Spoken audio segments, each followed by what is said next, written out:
Saturday, I think it's an appropriate time. And after that, I would say पहले अमेरिकी राष्ट्रपति Donald Trump ने Hamas को चेतावनी दी कि अगर उसने 15 फरवरी 2025 की दोपहर 2 बजे तक सभी इजरायली बंधकों को रिहा नहीं किया तो वो गाजा में नर्क की तबाही ला देंगे।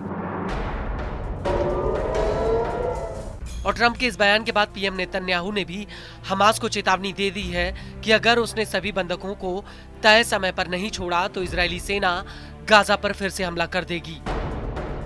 Saturday at 12 o'clock, I think it's an appropriate time. लेकिन इस सबके बीच इजरायल से करीब 2000 किलोमीटर की दूरी पर बैठा यमन का हूती पिछले कई दिनों से शांत है। दरअसल गाजा में युद्ध विराम की घोषणा के बाद हूती ने इजरायल और लाल सागर में हमले रोक दिए थे। वो हूती ही था जो 7 अक्टूबर 2023 के हमले के बाद हमास के रक्षा कवच के रूप में सामने आया था। उस वक्त हूती ने लाल सागर में हमले शुरू कर दिए थे और देखते ही देखते हूती तेल अवीव तक चला आया था। हूती की मिसाइलों और ड्रोन ने इजरायल के अलग अलग हिस्सों में खूब तबाही मचाई थी। लेकिन अब जब नेतन्याहू ने गाजा पर फिर से हमले की धमकी दी है तो हूती ने भी इजरायल के खिलाफ जंग की तैयारी कर ली है। दरअसल हूती ने साफ कर दिया है कि अगर आईडीएफ ने फिर से गाजा में हमले की जरूरत की तो वो इजरायल के ऊपर बैलिस्टिक मिसाइलों से हमले शुरू कर देगा।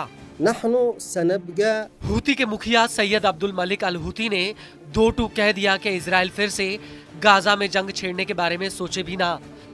अल हूती का कहना है कि हमारे हाथ ट्रिगर पर हैं और हम इजरायली दुश्मन के खिलाफ लड़ने के लिए तुरंत तैयार हैं। अगर इजरायल ने गाजा के खिलाफ फिर से आक्रामकता शुरू की, क्या आपको लगता है कि गाजा के लोग जिन्होंने इजरायली बमबारी का विरोध किया था अपनी मातृभूमि को आपको बेच देंगे?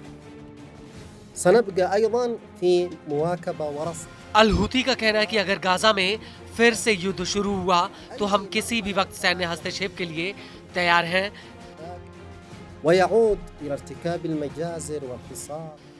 इस सब के बीच बड़ी बात यह है कि हूती के हमलों की वजह से पूरी दुनिया का शिपिंग कारोबार गड़बड़ा गया था। हूती ने लाल सागर में 100 से ज्यादा अटैक किए थे। हूती ने इजरायल पर सैकड़ों ड्रोन और मिसाइल फायर किए। हालांकि हूती को रोकने के लिए अमेरिका, ब्रिटेन और इजरायल ने यमन के भीतर हूती के ठिकानों पर कई हवाई हमले किए थे, लेकिन उसके बावजूद भी हूती के हमलों में कोई कमी नहीं आई, बल्कि हूती ने और ज्यादा आक्रामक तरीके से इजरायल पर अटैक शुरू कर दिए थे। वहीं अगर यमन की बात की जाए तो आज के समय में ज्यादातर पश्चिमी यमन पर हूती का कंट्रोल है। यमन की राजधानी सना पर सितंबर 2014 से हूती का नियंत्रण है।